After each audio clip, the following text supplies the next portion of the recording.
25 साल का IT engineer एक बिजनेस ट्रिप के बाद अपने शहर लौट रहा था। उसकी ट्रेन डिले हो गई थी और उसे एक छोटे से स्टेशन पर उतरना पड़ा। नाम था रुद्रपुर जंक्शन, जिसका नाम पहले उसने कभी नहीं सुना था। रात के करीब 1 बज रहे थे। स्टेशन बिल्कुल सूना था। एक भी आदमी नहीं, सिर्फ एक डिम येलो बल्ब जल रहा था जो बार बार ब्लिंक कर रहा था। कहीं से ट्रेन की सीटी भी नहीं आ रही थी। वो प्लेटफॉर्म पर अकेला खड़ा था। पीछे से सिर्फ हवा की सीटी और कभी कभी एक कुत्ते के भौंकने की आवाज आती थी। रोहित ने अपनी घड़ी देखी, लेकिन मोबाइल नेटवर्क भी डेड था। उसने स्टेशन मास्टर का रूम ढूंढने की भी कोशिश की, लेकिन वो भी बंद पड़ा था, जैसे सालों से किसी ने उसे खोला ही ना हो। थक के वो एक पुरानी बेंच पर बैठ गया। प्लेटफॉर्म के एक कोने में एक छोटी सी झिलमिलाहट थी, जिसे कोई परछाई छुप के देख रही हो। पर जब रोहित ने देखा, वहां कुछ भी नहीं था। उसके दिल में एक अजीब सा घबराहट होने लगा। ये कोई आम रात नहीं थी। ये स्टेशन कुछ छुपा रहा था। कुछ देर बाद एक बूढ़ा आदमी उसके पास बेंच पर आकर बैठ गया।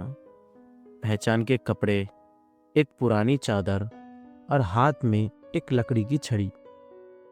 बूढ़ा आदमी मुस्कुराकर बोला, रात काफी गहरी है और कुछ लोग उसमें खो जाते हैं। रोहित हैरान हुआ। उसने पोलाइटली सर हिला दिया, लेकिन मन में डर भी महसूस किया। बूढ़ा आदमी, तुम्हारा नाम रोहित है ना? तुम आईटी में काम करते हो और तुम्हारे पिता रामदास शर्मा, वो अब भी बीमार हैं। रोहित अब हिल गया। ये आदमी उसके बारे में सब कुछ कैसे जानता था? उसके हाथ ठंडे पड़ गए। उसने सोचा, क्या ये कोई पागल है या फिर कुछ और? लेकिन आदमी की आंखों में कोई पागलपन नहीं था, सिर्फ एक गहरा, समझदार सा दर्द था। बूढ़ा आदमी, सब कुछ याद रखने वाले लोग कभी कभी भूलने वालों को रास्ता दिखाते हैं बेटा। रोहित ने बस चुप रहना बेहतर समझा, मगर उसके दिल की धड़कन अब और तेज हो गई। बूढ़े आदमी ने उसे उसकी जिंदगी के छोटे छोटे पहलू बताए। उसका पहला प्यार, उसका कॉलेज एक्सीडेंट, उसका एक छुपा हुआ गिल्ट, एक दोस्त जिसे उसने कभी माफ नहीं किया। हर एक बार एक छोटी सी कहानी की तरह उसके सामने रखी जा रही थी, बिना किसी एक्सप्लेनेशन के, जैसे कोई मिरर दिखा रहा हो, लेकिन सिर्फ उस रूह को जो अंदर छुपी होती है।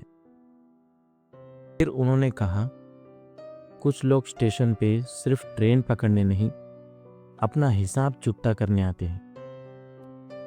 रोहित का गला सूख गया। ऐसा लग रहा था जैसे उसकी जिंदगी की फाइल किसी और के हाथ में हो। बीच में हवा का झोंका आया और एक पत्र जमीन पे से उड़ा। उसमें एक पुराने समय की टिकट थी, जिसमें सिर्फ एक नाम लिखा था, माफी। अचानक एक पुरानी सड़ी हुई ट्रेन स्टेशन पे आई, लेकिन इंजन से कोई आवाज नहीं। सब कुछ डेड साइलेंट था। ट्रेन के दरवाजे खुले हुए थे, लेकिन उसके अंदर सिर्फ अंधेरा था। अंधेरा इतना गहरा जैसे किसी और दुनिया का द्वार हो। बूढ़ा आदमी बोला, ये तुम्हारे लिए है, पर चढ़ने से पहले एक सवाल का जवाब दो। क्या तुम माफी मांगोगे या सब कुछ भूल जाओगे? रोहित का दिल जोर से धड़क रहा था। उसने याद किया कैसे उसने अपने एक दोस्त को काम के वक्त धोखा दिया था, जिस वजह से उसकी जिंदगी बर्बाद हो गई थी। उसकी आंखों के सामने उस दोस्त का चेहरा आया जिसने कभी उस पर भरोसा किया था, और फिर उसकी छोटी सी गलती या शायद खौफनाक खामोशी जो सब कुछ ले डूबी थी, आंसू भरी आंखों से कहता है, मैं माफी चाहता हूं। सच में। बूढ़ा आदमी मुस्कुराया और फिर ट्रेन गायब हो गई। पर उस वक्त एक और अजीब बात हुई। उस ट्रेन के जाने के बाद रोहित ने महसूस किया कि उसका सीना हल्का हो गया, जैसे कोई बोझ जो सालों से उसके साथ था उस ट्रेन में चढ़ गया हो। वह होने लगी थी।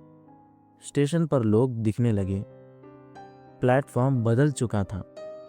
अब वो स्टेशन ज्यादा नॉर्मल लग रहा था। एक चाय वाला आया और बोला, यहाँ तो कोई ट्रेन रात को आती ही नहीं साहब, ये स्टेशन तो 10 साल पहले बंद हो गया। बेंच के नीचे देखा, एक पुराना फोटो फ्रेम रखा था, उसी बूढ़े आदमी का, लेकिन नीचे लिखा था, station master Hareram Das, died in duty 1998। Rohit ने फोटो को हाथ में उठाया। उस पर मिट्टी लगी थी, लेकिन आंखों में एक जानी पहचानी शांति।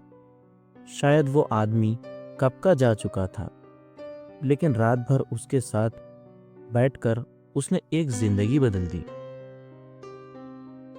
उस मोमेंट में रोहित समझ गया, कुछ अटके हुए कर्म सिर्फ माफी से ही छूटते हैं। रोहित एक लोकल मंदिर जाता है, एक दिया जलाता है। उसके चेहरे पर अब शांति है। उसने अपने पास से माफी मांग ली थी, और शायद उस रात उसने अपने कर्म भी सुधार लिए। मंदिर के अंदर घंटी बजती है। एक ठंडी हवा का झोंका उसके चेहरे से टकराता है, जैसे किसी ने उसे आशीर्वाद दिया हो। कभी कभी सफर हमारे लिए नहीं, हमारी रूह के लिए जरूरी होते हैं, और कुछ स्टेशन सिर्फ मंजिल के लिए नहीं, सुधार के लिए